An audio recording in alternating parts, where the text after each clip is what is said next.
Hello, welcome to another Burgundy with Tweedy video. It feels like it has been a while. Yesterday I was visited by the ever fascinating Tom from Fingal Rock. We had one of our doorstep chats, that's always very nice, and he delivered a case of more wines from Gavignet. I think I'm almost certainly repeating myself with some of these. This may even be the third time I've covered this particular vintage of the Nuits from Gavignet. It's the 2019.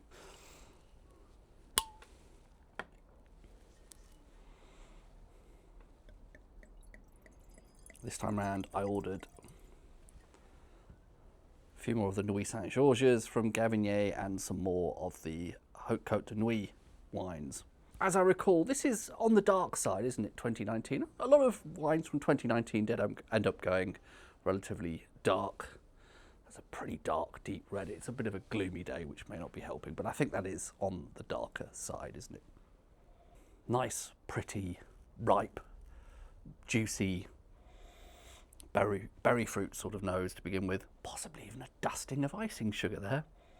I sometimes think I could smell that. Am I imagining it, or am I confusing something else with that? It's a note I often find before giving a wine a swirl. And I think in terms of the fruit character, we're probably talking more dark fruit, at least initially, blackberry, black currant, that kind of thing.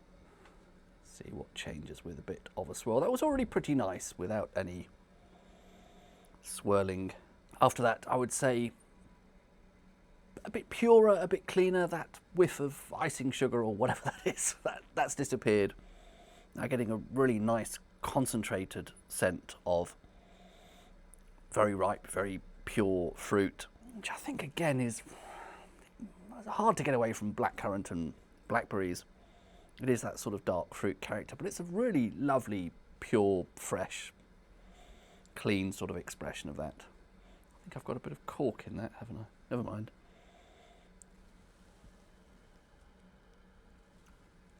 Silky, fruity delight that is on the palate.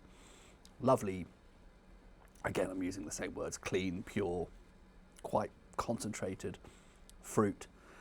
There's a sensation of something floral. I keep saying this, don't I? I somehow detect something floral on the palate. I don't know what's going on there.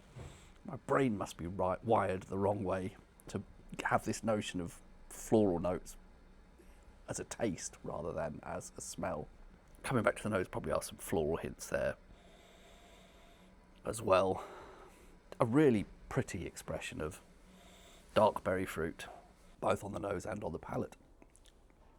There is more to that fruit character there on the palate. There's little hints of, is it something like blueberry, maybe? Fruits I don't seem to be able to recognise even there, but there is a lot of fruit character above and beyond blackcurrant and blackberry. Right at the end, in the finish there, just the very slightest sensation of a sort of slightly woody, slightly tannic note, but very faint, very soft, very smooth actually, quite a smooth tannic sensation. It's lovely. I don't think we're learning anything new there. I probably said very similar things last time. Gavignet is a house style, as I probably keep saying, very fruit expressive, very pure, very clean. This is a perfect example. This particular vintage does seem to go quite dark. I think some of the early vintages were veering a bit more red fruit rather than black fruit.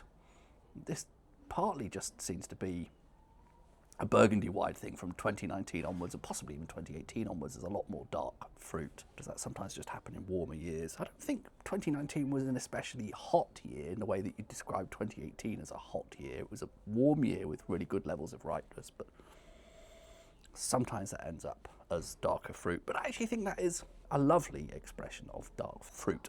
I have no complaints with that. Right, I think I'll stop talking because I don't think I'm saying anything new, am I? This is just a repeat of everything I've said on previous occasions. Lovely as ever. Looking forward to having more Gavignet from that case. Hopefully some newer wines. Newer in the sense of haven't covered before. Future videos, but for now, just shut up. Cheers.